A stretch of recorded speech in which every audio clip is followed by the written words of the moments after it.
Bonjour, je continue le chapitre I4 sur l'induction de Lorentz, donc on est en page 11. On va voir une autre application pour une conversion de puissance électrique en puissance mécanique qui est le haut-parleur électrodynamique. C'est une application qui est importante, hein, vous utilisez des haut-parleurs couramment. Donc le but d'un haut-parleur, c'est de transformer un signal électrique en signal sonore, hein, c'est l'inverse du microphone. Donc si on veut le modéliser, en fait, hein, si on veut représenter sa composition, donc un haut-parleur, c'est fait avec un aimant là, oui, qui a une géométrie quand même assez particulière, hein, c'est pas un aimant droit ou un aimant en U. Hein. Donc voilà, le haut-parleur est ici, sur le schéma qui est en dessous. Donc cette géométrie-là, elle permet d'obtenir un champ magnétique radial. Hein. Vous avez le champ magnétique qui est représenté ici, hein, par les flèches vertes sur la vue qui est en coupe, et puis à côté, là, si on regarde de face, donc imaginons que vous placez votre œil ici, hein, sur le côté, voilà. Sur la vue de face, ça donne ça, avec là aussi les flèches vertes qui vont représenter les vecteurs champ magnétique. Alors ensuite, en plus de cet aimant à géométrie quand même particulière, on a une membrane. Donc, la membrane est ici, hein, et elle est reliée à l'aimant par une suspension qu'on va appeler un spider. Hein. Donc le spider, en fait, c'est le ressort ici, qui a une longueur à vide L0, une constante de raideur qu'on notera K ensuite pour la modélisation. Alors ce châssis là sur le châssis auquel est reliée la membrane, hein, donc sur lui, on a un bobinage, donc un enroulement comme ça de spire. Vous avez l'essence d'enroulement indiquée ici. Hein. Donc vous avez un bobinage avec une longueur totale notée L, indice bobine, hein, et donc ça peut se déplacer dans l'entrefer de l'aimant. Et donc à l'extérieur, hein, pour que le haut-parleur fonctionne, il faut qu'il soit alimenté. Donc il y a une tension là qui est imposée, que j'ai notée E0 sur ce schéma-là, et ça permet à un courant de circuler dans la bobine. Donc vous allez avoir une mise en mouvement parce qu'il y aura des forces de Laplace qui vont apparaître. Hein. Vous avez le bobinage là, dans lequel il y a un courant qui circule et il y a un champ magnétique, donc forcément il y a une force de Laplace qui apparaît, et donc cette force de Laplace, elle va mettre en mouvement aussi tout l'ensemble. Il y aura mise en mouvement de la membrane ici, et donc ça va créer une onde de pression qui correspond à l'onde sonore qui va apparaître. Bon, ça c'est pour la description, ce n'est pas à retenir précisément tel quel là, sur cette modélisation-là. On va prendre un modèle un petit peu plus simple et repasser à la géométrie simplifiée des rails de Laplace. Alors attention, hein, sur ce schéma-là, les axes, les orientations, hein, et les notations ne sont pas forcément les mêmes que sur le schéma précédent. Donc là, on prend un rail de Laplace avec déjà la tension là, extérieure imposée qui était notée 0. Ici, elle est notée grand U. Donc on a le dispositif des rails de Laplace avec une résistance électrique R, hein, pour l'ensemble du circuit. On va prendre en compte ici un coefficient d'auto-inductance ou d'auto-induction parce que y a un bobinage quand même avec pas mal de spires, hein, donc on ne pourra pas négliger le flux propre dans ce cas-là. Et puis on aura, en fait, au lieu d'avoir une membrane, hein, déformable, on va utiliser un rail qui peut se déplacer avec une vitesse V qui serait selon l'axe UX ici. La barre est reliée un ressort de constante de raideur K qui modélise ce ressort ici, et puis le champ magnétique, hein, est orienté suivant plus UZ, et vous avez l'orientation du courant. Donc si on regarde cette orientation-là, en utilisant la règle de la main droite, on aura que le vecteur normal à la surface sera lui aussi suivant UZ. Ça va nous servir pour le flux extérieur. Et puis pour finir, alors il y a des frottements, hein, dans ce dispositif-là qu'on va prendre en compte. Alors il y a des frottements fluides de l'air qui sont même importants, hein, parce que c'est grâce aux frottements fluides de l'air, hein, qu'on va avoir cette onde de pression qui va apparaître. Donc on note le coefficient de frottement fluide lambda. Par contre, on va négliger les frottements sur les rails, et puis on va noter X, l'abscisse de la membrane par rapport à sa position d'équilibre, hein, quand le ressort qui est atteinte là, quand le ressort est à vide. Donc si X égale à 0, la tige là, est dans sa position d'équilibre. Sinon, c'est bien qu'on s'est écarté de cette position d'équilibre. Alors ce qui va se passer, quand on va imposer une tension là, via le générateur, hein, il y a un courant qui va circuler dans le circuit.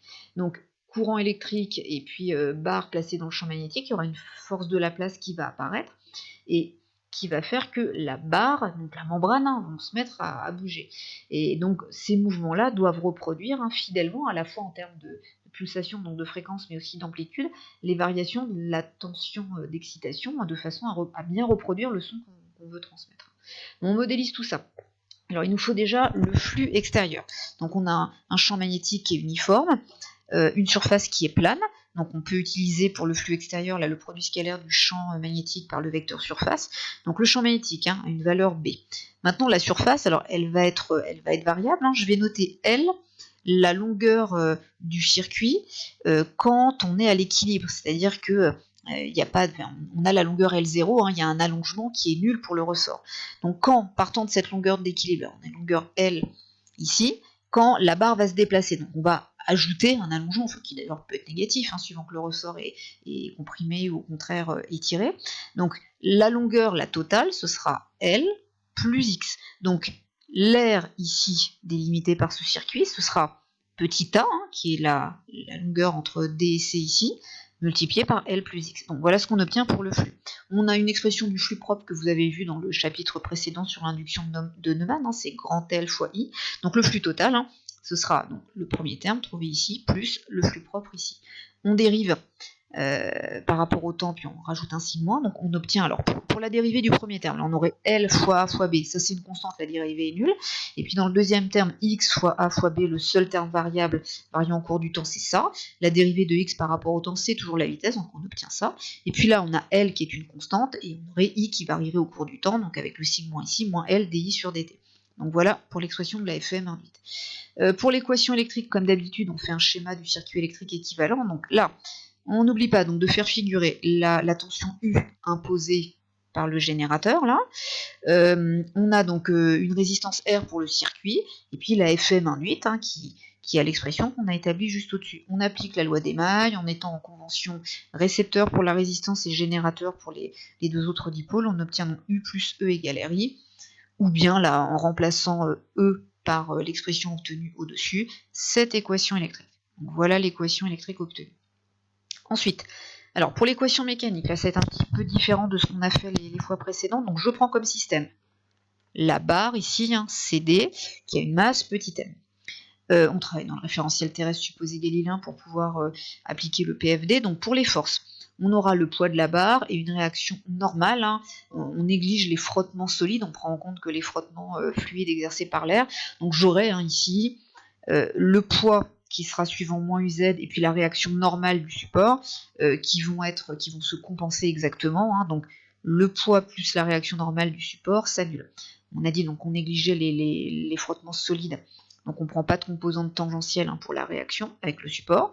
Bon, par contre, il faut prendre en compte les forces de Laplace. Alors pour les forces de Laplace, donc c'est I vectoriel, produit vectoriel avec le champ magnétique B. Je rappelle que là, dans ce cas-là, il faut prendre donc la longueur de la tige ici, c'est A, et il faut orienter en gardant le même sens que celui imposé pour le courant. Donc on a bien A selon UY ici, ce que j'ai bien indiqué là. Le champ magnétique B est suivant UZ, donc UY vectoriel UZ, ça fait bien du UX, on obtient cette expression pour la force de Laplace. La force de rappel du ressort, ça, vous avez vu ça dès le premier semestre, ce sera une force en moins KX suivant le vecteur UX, donc ce sera, si l'allongement est positif, on a une force de rappel du ressort qui est opposée à l'axe UX. Par contre, si on a un allongement négatif, autrement dit, si on comprime le ressort, on aura donc X négatif, et avec le sigma ici, on aura une force de rappel du ressort qui est suivant plus UX. Puis vous avez vu aussi comment modéliser des forces de frottement fluide, avec le coefficient de frottement qui est ici. Les frottements s'opposent au vecteur vitesse, donc on a une force de frottement fluide en moins lambda V, et le vecteur V étant suivant plus UX, on obtient cette expression. On réunit tout ça et on projette suivant l'axe UX, donc on a dit poids et réaction normale s'annulent, il vous reste donc la masse fois l'accélération égale à la dérivée temporelle de la vitesse, égale donc à la valeur de la force de Laplace. Là on a donc pour les frottements fluides exercés par l'air, on a quelque chose en moins lambda V quand on projette sur plus UX, et pour la force de rappel élastique du ressort, une expression en moins KX. Voilà, ça donne l'équation mécanique. Alors on s'arrête là, parce que là le traitement est un petit peu plus compliqué, c'est tout ce qu'on demande de voir à votre programme. On pourrait tout écrire d'ailleurs en fonction de la grandeur x. Là on a x qui dépend du temps ici. Ici la vitesse v, c'est la dérivée de x par rapport au temps, et donc la dérivée de v par rapport au temps, c'est la dérivée seconde de x par rapport au temps. Donc vous auriez une équation différentielle avec des coefficients constants, mais du second degré, et avec un second membre ici. Donc vous avez vu comment résoudre ça, donc c'est pas ce qu'on va faire ici, on verra des résolutions en TD sous cette forme-là, mais il faudrait calculer, il faudrait écrire une équation caractéristique, etc., et puis obtenir les différentes solutions. Bon, ce qui est intéressant ici, c'est plutôt de faire le bilan énergétique. Bon, c'est la même méthode que d'habitude.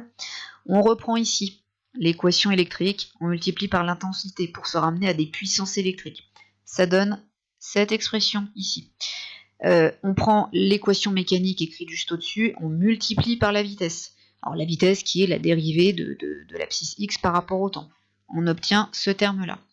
On va les combiner, c'est-à-dire que je vais supprimer là, le terme en IAB fois V, là je le retrouve ici et ici. Donc en combinant ces deux-là, voilà ce que j'obtiens. Donc j'obtiens U fois I, qui est la puissance fournie par le générateur, égale à RI carré, plus lambda fois V carré. Et puis plus, alors dans les termes restants, je vais avoir LI fois DI sur DT. Bah, I fois DI sur DT, c'est la dérivée de 1 demi de I au carré. Donc voilà, j'ai fait réapparaître ce terme-là. Je vais aussi avoir un terme en MV dV sur DT. Ça, on l'a déjà vu, hein. C'est la dérivée par rapport au temps de 1 demi de MV carré, ce terme-là étant l'énergie cinétique. Et puis là, j'ai du kx dx sur dt, donc c'est la dérivée temporelle de 1 demi de k fois x carré. Et tous ces termes-là vous rappellent des choses. Donc là, on a retrouvé l'énergie cinétique. Ici, on a l'énergie magnétique, hein, qui est stockée. Et puis là, vous avez l'énergie potentielle élastique, hein, associée au ressort. Donc finalement, on a la puissance qui est fournie par le générateur, qui est égale donc à une puissance. Alors il y a deux termes de puissance, hein, perdue. Alors il y a une puissance perdue par effet Joule ici, et ici une puissance perdue par frottement. Et puis là, on a la dérivée temporelle, voilà, de ce qu'on pourrait appeler l'énergie totale, hein, du système, hein, qui se décompose en énergie magnétique, énergie cinétique et énergie potentielle élastique. Donc la partie dissipée par effet Joule, là, hein, celle-ci, hein, je vais vous rectifier, d'ailleurs celle qui est perdue par frottement, c'est celle-ci. Hein. Celle qui est perdue par effet Joule, c'est ça. Donc ce terme-là, en fait, c'est vraiment perdu. Hein. C'est pas ce qu'on cherche à récupérer, il faudrait l'annuler. Donc dans la pratique, avoir une résistance la plus petite possible. Le dernier terme ici, hein, c'est tout ce qui sert à stocker, hein, de l'énergie à la fois dans la bobine, là, puis aussi à mettre en mouvement le système. Le terme qui nous intéresse, en réalité, c'est ça. Le seul terme intéressant, hein, c'est celui-ci, hein, parce que cette puissance, en fait, perdue par frottement, hein, les frottements sur l'air, c'est ça qui va donner naissance à l'onde sonore, donc il va donner une onde de pression et une onde sonore. Et c'est donc ce terme-là qui est intéressant. Donc il faut plutôt avoir un terme en lambda, pas trop petit, hein, parce que si ce terme-là s'annule, on perd, enfin on n'arrive pas à atteindre l'objectif fixé par ce dispositif. Voilà. Donc là, sur cette application-là, hein, il faut savoir quand même de quoi est fait un haut-parleur, sans être capable de redessiner tout ça. On vous redonnera un descriptif, mais ce dont il faut être capable, c'est partant de ce circuit-là, de ce dispositif qui est simplifié, rebasé sur les rails de Laplace. Il faut être capable déjà d'expliquer qualitativement ce qui va se passer, hein, pourquoi on va pouvoir reproduire une onde sonore, hein, fidèle au signal à transmettre. Il faut être capable d'exprimer la FM-invitée. Attention, la particularité par rapport à ce qu'on a fait avant, c'est que cette fois-ci, il faut prendre en compte le flux propre, parce qu'on a un enroulement là qui est quand même assez important. Hein, donc l'auto-inductance n'est pas négligeable. Ensuite, faire un schéma électrique, et puis comme d'habitude, hein, arriver à l'équation électrique, puis passer à l'équation mécanique en appliquant le PFD, faire un bilan énergétique, et bien identifier ici, le terme important c'est celui-là, hein, c'est la puissance perdue par frottement, donc qui est uniquement ce terme-là. Je répète, ça c'est de la puissance perdue par effet Joule. Il faudra le rectifier, on le modifiera en classe.